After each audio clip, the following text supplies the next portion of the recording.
It's time to reach out and touch someone. Greetings and salutations. My name is Deltran, helping you make killing machines to get the most out of Fire Emblem Heroes. Talking to you today about Performance Arts Shigure.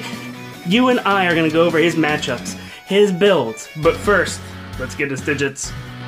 Using the rubric, we don't hit on any of the stats, not a surprise. We're not necessarily anything other than a supporting unit here, but I do have all the contemporaries compared to down there as far as mages go, just to let you know where everything sits. It looks like we have a high defense, but honestly, once you look at what Odin and Male Robin's defenses are, you realize we don't have a high defense. Otherwise, we don't really have anything that's remarkable here stat-wise, and that's going to have to come into play whenever we start to use and build Shigure. Let's take a look at what he swings with. Dancer Score Plus. Yes, this is inheritable to other mages if you want it. Might 12, that's not bad. Might for a weapon, and it lets you heal your adjacent allies with a Breath of Life 3 effect for free on initiation only. Of course, we can sing, we can't dance. Hey, you know what? Not everybody can have every talent, okay? Just back off. Shigure's doing his best. Okay, I take that back. He can dance a geyser dance, whatever that means. Am I allowed to say that in public? Geyser dance 2 lets you give a target bonuses to defense and resistance whenever you sing for them. That's pretty cool, and make sure to patch up all the garbage resistance that's out there. I really like that. And Blue Tome Valor. Yes! That's amazing. So there's some pretty good fodder here if you have a bad Shigure or if you just seem to hate singers for some reason. There's a lot of good stuff here left over. Let's take a look at the obituaries. 10, 25 losses and 141 draws are what's left there. If you get initiated on 2 and 80.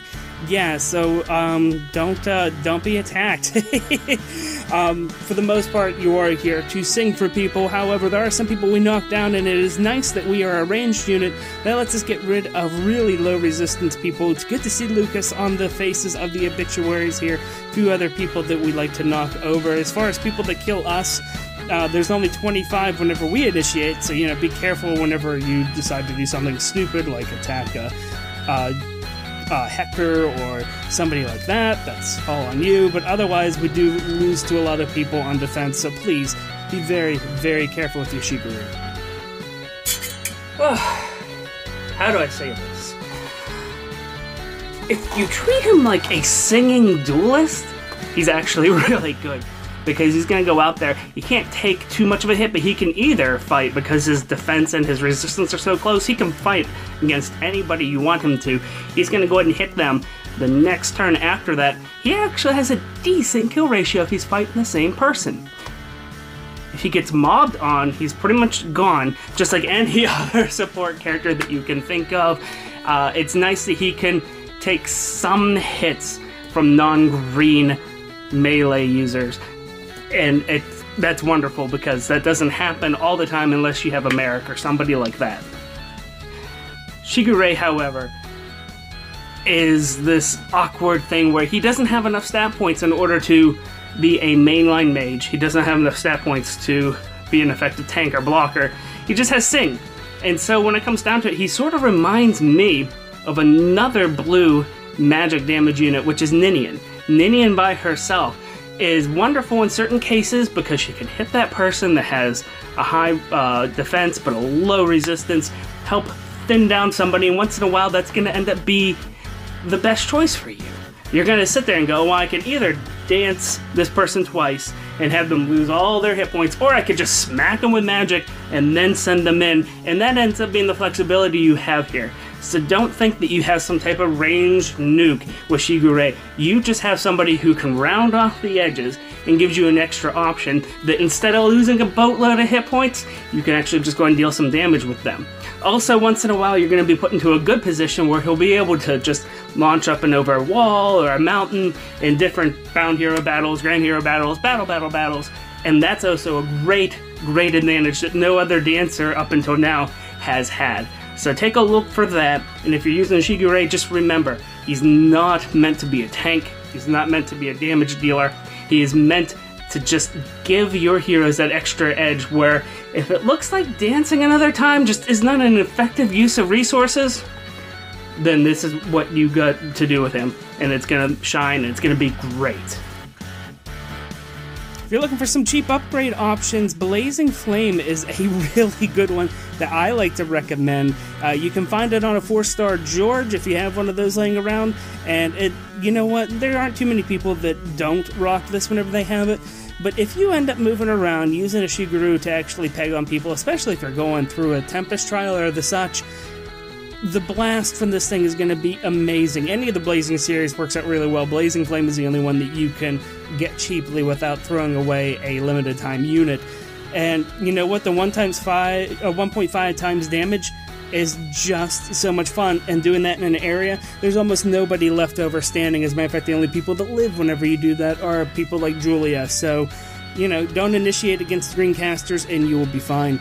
Fury 3 is a wonderful A-slot skill that you can put into there. If you put down Fury 3, it gives them just enough bump to be able to tolerate being able to go through multiple rounds, and using that you'll be able to make sure that you stay alive the few times that you actually initiate combat with him. If you don't have that, honestly, attack plus 3 does just well enough. It gives him just enough oomph that you can attack other people and deal that damage that you need to. So, you know, no worry about spending good Fury fodder. If you don't have it, just throw some attack on him. And as far as what to do with that C slot whenever you don't need to use Blue Tome Valor, honestly, at this point in time, I just say double down. Go ahead and go Breath of Life 3. We're going to see that here in a moment as we go to something that's not as cheap, but a whole build. So here we're looking at 28 wins, 7 losses, or 7 and 39 if you're initiated on, but honestly with Dancer's Score, Breath of Life 3, it's a wonderful combination. Give him Fury 3 so that he does have that little extra oomph and has some defense there. Renewal 3 is here not to necessarily keep his hit points up and high, but it is here so that whenever you get really down low from Fury, from defending, and from attacking, because you have to attack to trigger Breath of Life 3 and Dancer's Score, the Renewal gives you just enough hit points that you have a wider audience, so to speak, because he likes to sing to people. So whenever you have that going on for you, it's not meant to bring his hit points all the way back up. If you can do that, hey, that's great, but if you can't, that's also fine. You just want to have more than, well, 1 hit point. If you have 11 hit points initiating on somebody, you have a decent field of people that you can still initiate on, and you don't need to kill anybody, you just need to not die. As far as the DPT, that's pretty low, but the point of this build is not to be a killing machine. The point of this build is to make sure your killing machines stay standing. Got another specialty build here for you using a Wolf Tome, 43 wins, 6 losses against vanilla units. This is really nice because it's very, very consistent. Using the Wolf Tome, you're going to be able to damage all the horsies all the time. Moonbow is here to just give us that little extra bit of damage in PvP combat. Fury 3, as usual, giving us that extra oomph that we need. Wings of Mercies 3 is here because when it comes down to it, if there's not a horsey that you want to target, you should be hopping around the field helping out the rest of your teammates using Sing. Threat and Attack is a nice way to help buffer things because you'll probably be towards the front line often. Other than the first wave of things, you are going to be having a Threat and Attack trigger often, and it does help out his survivability quite a bit, a lot more than any of the other threatened skills that are out there. Let's go ahead and take a look at the obituaries for this 5 and 8. Not really stellar, but once again, he's simply here to be able to patch up some things, and you get rid of the biggest people in the meta right now, which are Reinhardt and Brave Lynn. You also take care of Camus and Xander, which is fantastic. And yeah, there's Brave Roy, so you know what? Every non-green horse is here. The green horse is down there in the place where we don't like to look, the red zone. And so Cecilia is breaking us in half. For the most part, this doesn't have a lot of reach. There's a lot of people that you can bounce off of or, you know, take a small hit from. When it comes down to it, we can't take a hit from more than 6-7 people because our losses are 1 in 21. I'm not going to show you that. It's not very pretty at all. But if this is a great option, has a lot of consistency, and it lets you break a lot of different horsies out there. So the last build I wanted to show you is a Blade Tome build. I changed this at the last minute. I was going to show you a Raven Tome build, but honestly, I don't like Raven Tome on him. Even using Quick Riposte, it's just not a good build. So this is a Blade Tome build. He gets only 60 wins and 7 losses whenever he's doing this. 8 and 37 whenever he's being initiated on. It's just a standard blade tome thing here, although I do have Swordbreaker here to make sure that he can do his job without buffs. I like to see all blue units kill all red units, and for the most part that gets us pretty much there, at least as far as the vanilla units go. Let's take a look at the DPT. So on initiation we're looking at 6 and 9.